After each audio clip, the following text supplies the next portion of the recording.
The senator for Maine. Mr. President. Mr. President, the 5 previous times that I've come to the floor to explain my vote on the nomination of a justice to the United States Supreme Court, I have begun my floor remarks explaining my decision with a recognition of the solemn nature and the importance of the occasion. But today, we have come to the conclusion of a confirmation process that has become so dysfunctional, it looks more like a caricature of a gutter-level political campaign than a solemn occasion. The president nominated Brett Kavanaugh on July 9th. Within moments of that announcement, special interest groups raced to be the first to oppose him, including one organization that didn't even bother to fill in the judge's name on its pre-written press release. They simply wrote that they opposed Donald Trump's nomination of XX to the Supreme Court of the United States. A number of senators joined the race to announce their opposition, but they were beaten to the punch by one of our colleagues who actually announced opposition before the nominee's identity was even known. Since that time, we have seen special interest groups whip their followers into a frenzy by spreading misrepresentations and outright falsehoods about Judge Kavanaugh's judicial record. Over-the-top rhetoric and distortions of his record and testimony at his first hearing produced short-lived headlines which, although debunked hours later, continued to live on and be spread through social media. Interest groups have also spent an unprecedented amount of dark money opposing this nomination. Our Supreme Court confirmation process has been in steady decline for more than 30 years. One can only hope that the Kavanaugh nomination is where the process has finally hit rock bottom. Against this backdrop, it is up to each individual senator to decide what the Constitution's advice and consent duty means. Informed by Alexander Hamilton's Federalist 76, I have interpreted this to mean that the president has broad discretion to consider a nominee's philosophy, whereas my duty as a senator is to focus on the nominee's qualifications as long as that nominee's philosophy is within the mainstream of judicial thought. I have always opposed litmus tests for judicial nominees with respect to their personal views or politics, but I fully expect them to be able to put aside any and all personal preferences in deciding the cases that come before them. I've never considered the president's identity or party when evaluating Supreme Court nominations. As a result, I voted in favor of Justices Roberts and Alito, who were nominated by President Bush, Justices Sotomayor and Kagan, who were nominated by President Obama, and Justice Gorsuch, who was nominated by President Trump.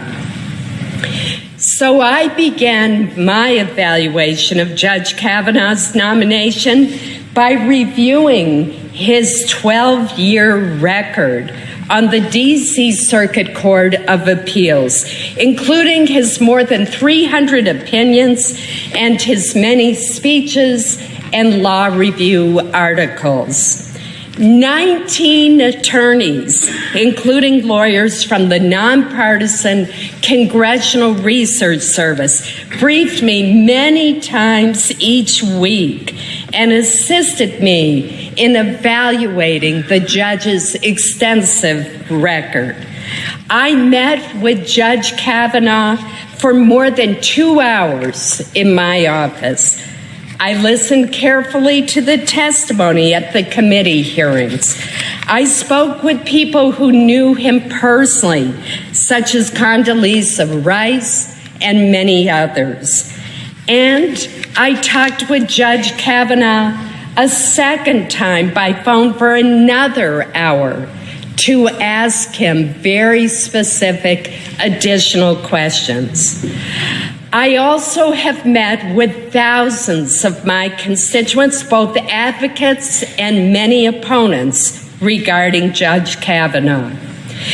One concern that I frequently heard was that the judge would be likely to eliminate the Affordable Care Act's vital protections for people with pre-existing conditions. I disagree with this contention. In a dissent in Seven Sky v. Holder, Judge Kavanaugh rejected a challenge to the ACA on narrow procedural grounds, preserving the law in full. Many experts have said that his dissent informed Justice Roberts' opinion upholding the ACA at the Supreme Court. Furthermore, Judge Kavanaugh's approach toward the doctrine of severability is narrow. When a part of a statute is challenged on constitutional grounds, he has argued for severing the invalid clause as surgically as possible while allowing the overall law to remain intact. This was his approach in his dissent in a case that involved a challenge to the structure of the Consumer Financial Protection Bureau. In his dissent, Judge Kavanaugh argued for, quote, severing any problematic portions while leaving the remainder intact, end quote. Given the current challenges to the ACA, proponents, including myself, of protections for people with pre-existing conditions should want a justice who would take just this kind of approach. Another assertion that I've heard often is that Judge Kavanaugh cannot be trusted if a case involving alleged wrongdoing by the president were to come before the court. The basis for this argument seems to be twofold. First, Judge Kavanaugh has written that he believes that Congress should enact legislation to protect presidents from criminal prosecution or civil liability while in office. Mr. President, I believe opponents miss the mark on this issue. The fact that Judge Kavanaugh offered this legislative proposal suggests that he believes that the president does not have such protection currently. Second, there are some who argue that given the current special counsel investigation, President Trump should not even be allowed to nominate a justice. That argument ignores our recent history. President Clinton in 1993 nominated Justice Ginsburg after the Whitewater investigation was already underway, and she was confirmed 96-3. The next year, just 3 months after independent counsel Robert Fisk was named to lead the Whitewater investigation, President Clinton nominated Justice Breyer. He was confirmed 87-9. Supreme Court justices have not hesitated to rule against the presidents who have nominated them. Perhaps most notably in the United States versus Nixon, 3 Nixon appointees who heard the case joined the unanimous opinion against him. Judge Kavanaugh has been unequivocal in his belief that no president is above the law. He has stated that Marbury versus Madison, Youngstown Steel versus Sawyer, and the United States versus Nixon are 3 of the 4 greatest Supreme Court cases in history. What do they have in common? Each of them is a case where Congress served as a check on presidential power. And I would note that the 4th case that Judge Kavanaugh has pointed to as the greatest in history was Brown versus the Board of Education. One Kavanaugh decision illustrates the point about the check on presidential power directly. He wrote the opinion in Hamdan versus the United States, a case that challenges the Bush administration's military commission prosecution of an associate of Osama bin Laden. This conviction was very important to the Bush administration, but Judge Kavanaugh, who had been appointed to the D.C. Circuit by President Bush and had worked in President Bush's White House, ruled that the conviction was unlawful. As he explained during the hearing, quote, "We don't make decisions based on who people are or their policy preferences or the moment. We base decisions on the law," end quote. Others I've met with have expressed concerns that Justice Kennedy's retirement threatens the right of same-sex couples to marry. Yet Judge Kavanaugh described the Obergefell decision, which legalized same-gender marriages, as an important landmark precedent. He also cited Justice Kennedy's recent masterpiece cake shop opinion for the court's majority, stating that, quote, "The days of treating gay and lesbian Americans or gay and lesbian couples as second-class citizens who are inferior in dignity and worth are over in the Supreme Court," end quote. Others have suggested that the judge holds extreme views on birth control. In one case, Judge Kavanaugh incurred the disfavor of both sides of the political spectrum for seeking to ensure the availability of contraceptive services for women while minimizing the involvement of employers with religious objections. Although his critics frequently overlooked this point, Judge Kavanaugh's dissent rejected arguments that the government did not have a compelling interest in facilitating access to contraception. In fact, he wrote that the Supreme Court precedent strongly suggested that there was a compelling interest in facilitating access to birth control. There has also been considerable focus on the future of abortion rights based on the concern that Judge Kavanaugh would seek to overturn Roe v. Wade. Protecting this right is important to me. To my knowledge, Judge Kavanaugh is the first Supreme Court nominee to express the view that precedent is not merely a practice and tradition, but rooted in Article 3 of our Constitution itself.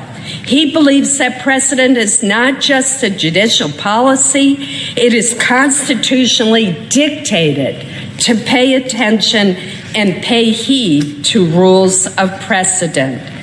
In other words, precedent isn't a goal or an aspiration.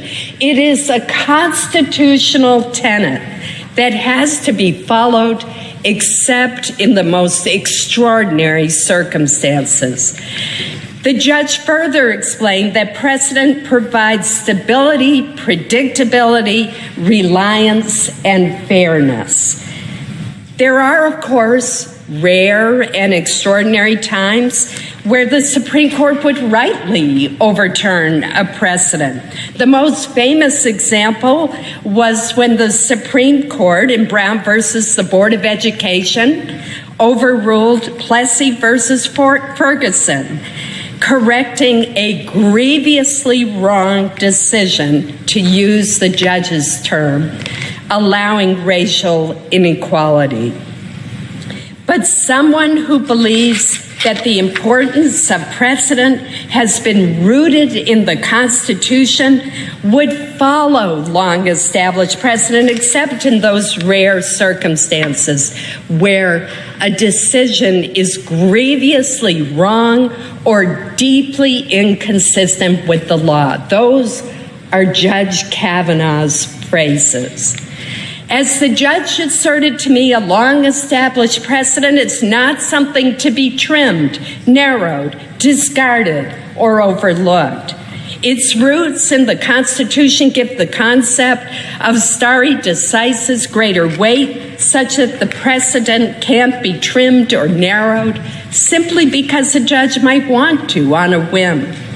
In short, his views on honoring precedent would preclude attempts to do by stealth that which one has committed not to do overtly. Noting that Roe v. Wade was decided 45 years ago and reaffirmed 19 years later in Planned Parenthood versus Casey, I asked Judge Kavanaugh whether the passage of time is relevant to following precedent. He said decisions become part of our legal framework with the passage of time, and that honoring precedent is essential to maintaining public confidence. Our discussion then turned to the right of privacy, on which the Supreme Court relied in Griswold versus Connecticut, a case that struck down a law banning the use and sale of contraceptions. Griswold established the legal foundation that led to Roe 8 years later.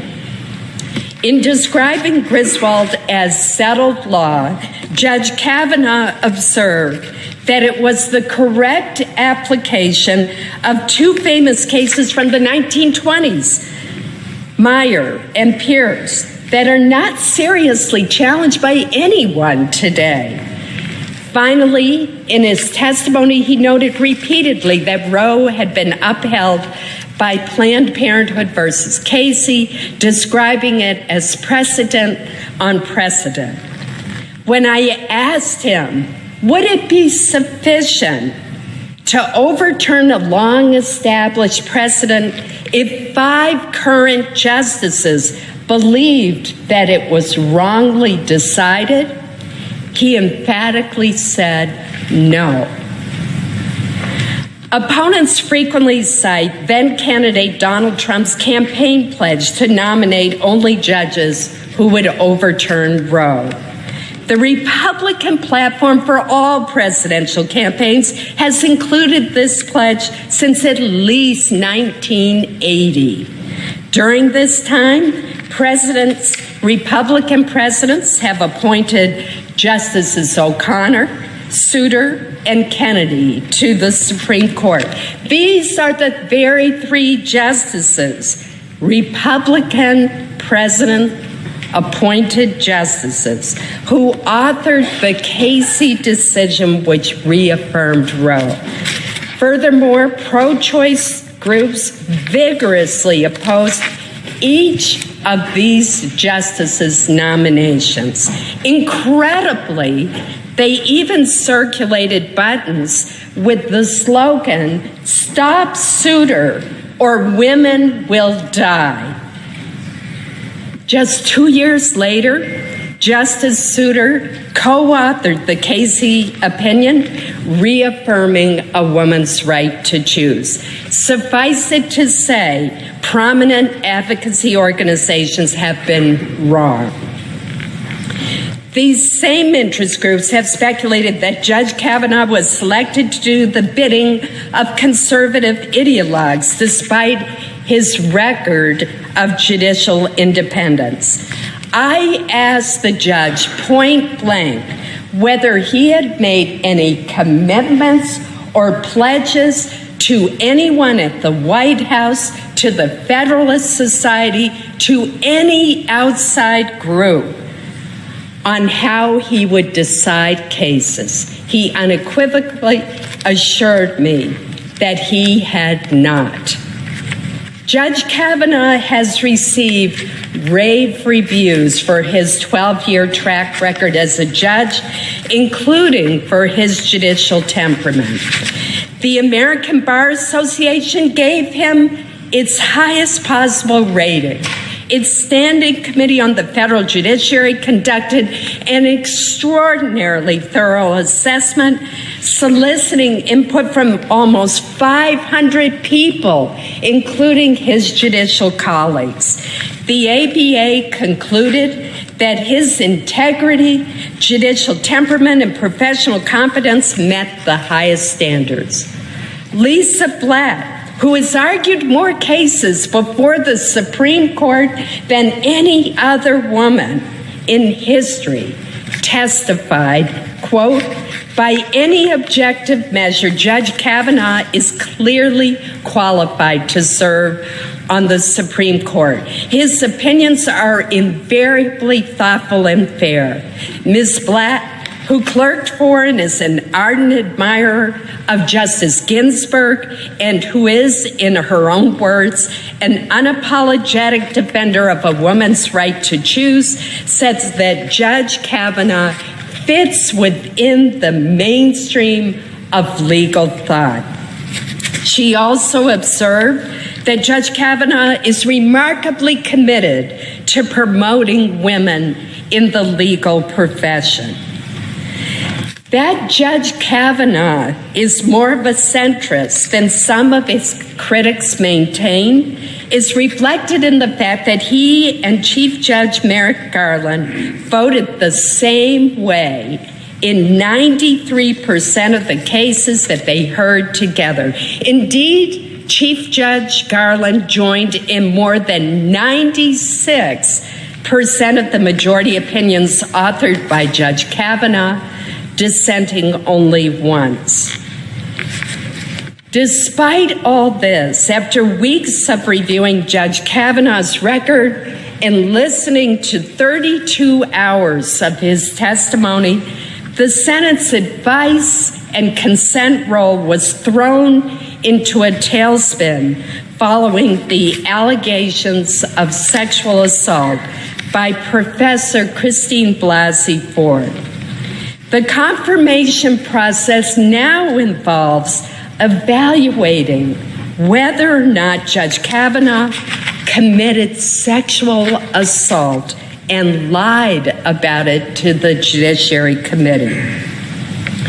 Some argue that because this is a lifetime appointment to our highest court, the public interest requires that doubts be resolved against the nominee.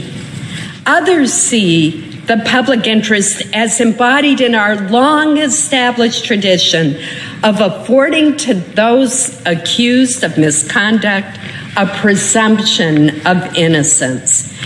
In cases in which the facts are unclear, they would argue that the question should be resolved in favor of the nominee. Mr. President, I understand both viewpoints. This debate is complicated further by the fact that the Senate confirmation process is not a trial. But certain fundamental legal principles about due process, the presumption of innocence, and fairness do bear on my thinking and I cannot abandon them. In evaluating any given claim of misconduct, we will be ill-served in the long run if we abandon the presumption of innocence and fairness, tempting though it may be. We must always remember that it is when passions are most inflamed that fairness is most in jeopardy. The presumption of innocence is relevant to the advice and consent function when an accusation departs from a nominee's otherwise exemplary record. I worry that departing from this presumption could lead to a lack of public faith in the judiciary and would be hugely damaging to the confirmation process moving forward. Some of the allegations levied against Judge Kavanaugh illustrate why the presumption of innocence is so important. I am thinking in particular not of the allegations raised by Professor Ford, but of the allegation that when he was a teenager, Judge Kavanaugh drugged multiple girls and used their weakened state to facilitate gang rape. This outlandish allegation was put forth without any credible supporting evidence and simply parroted public statements of others. That such an allegation can find its way into the Supreme Court confirmation process is a stark reminder about why the presumption of innocence is so ingrained in our American consciousness. Mr. President, I listened carefully to Christine Blasey Ford's testimony before the Judiciary Committee. I found her testimony to be sincere, painful, and compelling. I believe that she is a survivor of a sexual assault and that this trauma has upended her life. Nevertheless, the 4 witnesses she named could not corroborate any of the events of that evening gathering where she says the assault occurred. None of the individuals Professor Ford says were at the party has any recollection at all of that night. Judge Kavanaugh forcefully denied the allegations under penalty of perjury. Mark Judge denied under penalty of felony that he had witnessed an assault. P.J. Smith, another person allegedly at the party, denied that he was there under penalty of felony. Professor Ford's lifelong friend, Leland Kaiser, indicated that under penalty of felony, she does not remember that party. And Ms. Kaiser went further.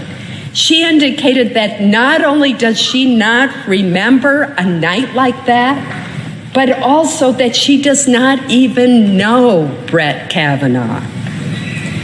In addition to the lack of corroborating evidence, we also learned some facts that raise more questions. For instance, since these allegations have become public, Professor Ford testified that not a single person has contacted her to say, I was at the party that night. Furthermore, the professor testified that although she does not remember how she got home that evening, she knew that because of the distance, she would have needed a ride. Yet not a single person has come forward to say that they were the one who drove her home or were in the car with her that night. And Professor Ford also indicated that even though she left that small gathering of 6 or so people abruptly and without saying goodbye and distraught, none of them called her the next day or ever to ask why she left. Is she okay? Not even her closest friend, Ms. Kaiser. Mr. President, the Constitution does not provide guidance on how we are supposed to evaluate these competing claims. It leaves that decision up to each senator. This is not a criminal trial, and I do not believe that the claims such as these need to be proved beyond a reasonable doubt. Nevertheless, fairness would dictate that the claims at least should meet a threshold of more likely than not as our standard. The facts presented do not mean that Professor Ford was not sexually assaulted that night or at some other time, but they do lead me to conclude that the allegations failed to meet the more likely than not standard. Therefore, I do not believe that these charges can fairly prevent Judge Kavanaugh from serving on the court. Let me emphasize that my approach to this question should not be misconstrued as suggesting that unwanted sexual contact of any nature is not a serious problem in this country. To the contrary, if any good at all has come from this ugly confirmation process, it has been to create an awareness that we have underestimated the pervasiveness of this terrible problem. I have been alarmed and disturbed, however, by some who have suggested that unless Judge Kavanaugh's nomination is rejected, the Senate is somehow condoning sexual assault. Nothing could be further from the truth. Every person, man or woman, who makes a charge of sexual assault deserves to be heard and treated with respect. The Me Too movement is real. It matters. It is needed, and it is long overdue. We know that rape and sexual assault are less likely to be reported to the police than other forms of assault. On average, an estimated 211,000 rapes and sexual assaults go unreported every year. We must listen to survivors, and every day we must seek to stop the criminal behavior that has hurt so many.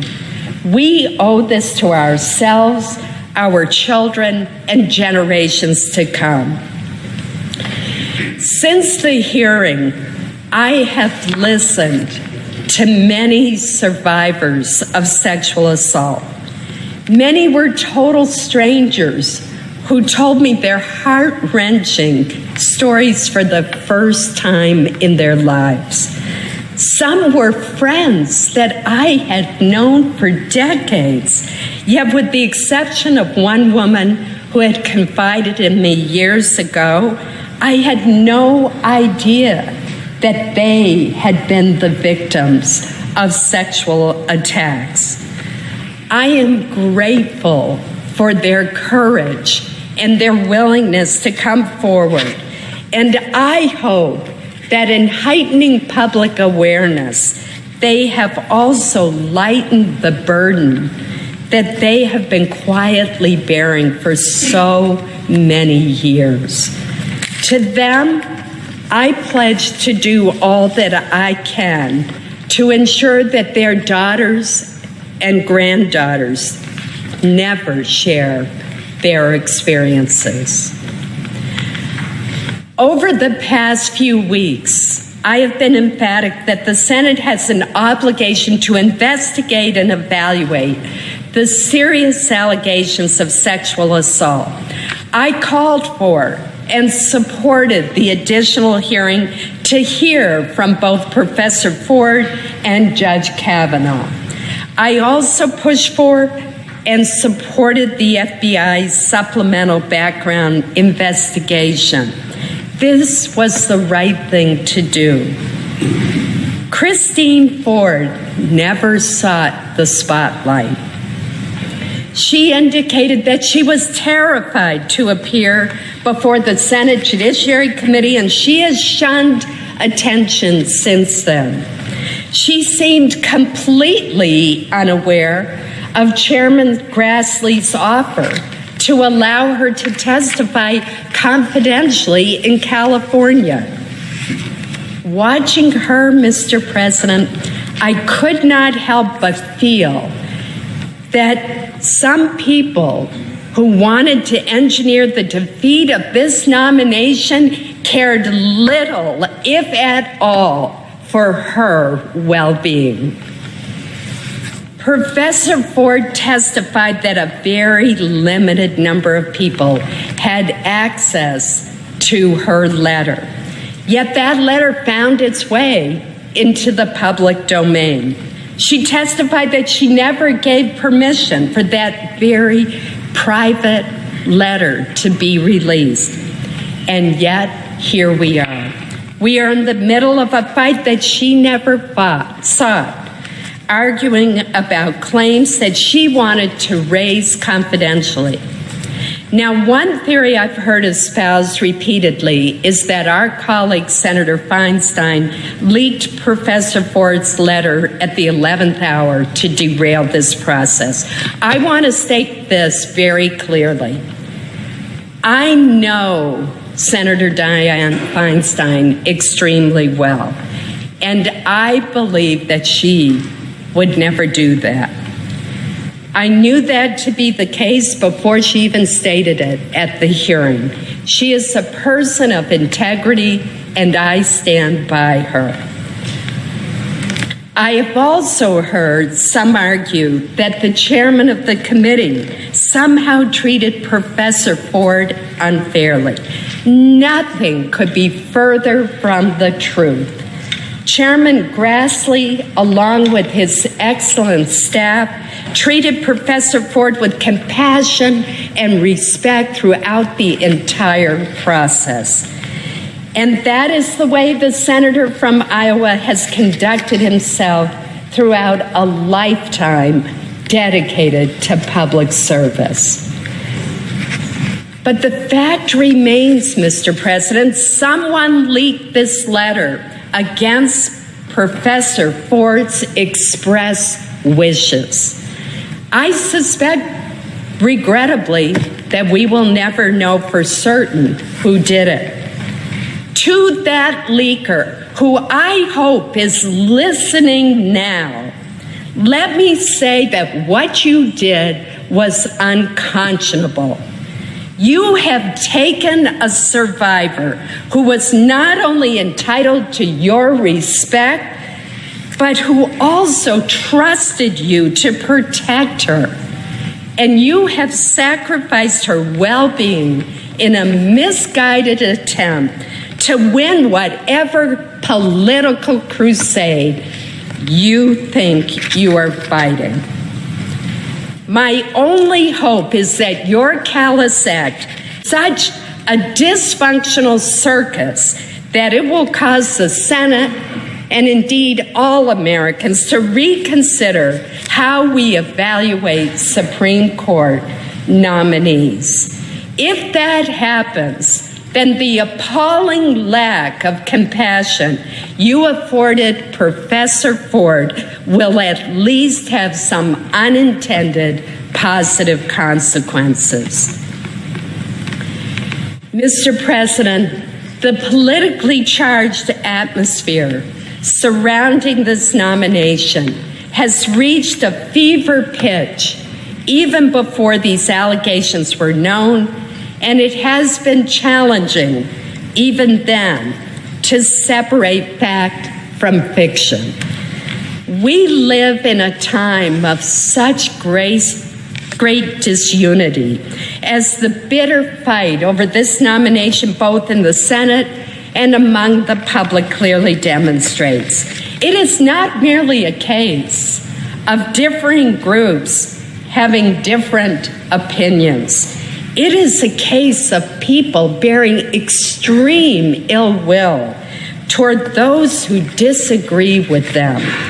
In our intense focus on our differences, we have forgotten the common values that bind us together as Americans.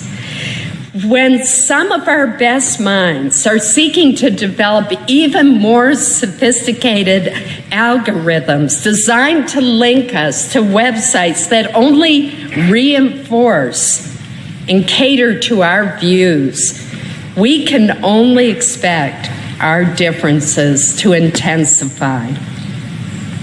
This would have alarmed the drafters of our Constitution, who were acutely aware that different values and interests could prevent Americans from becoming and remaining a single people.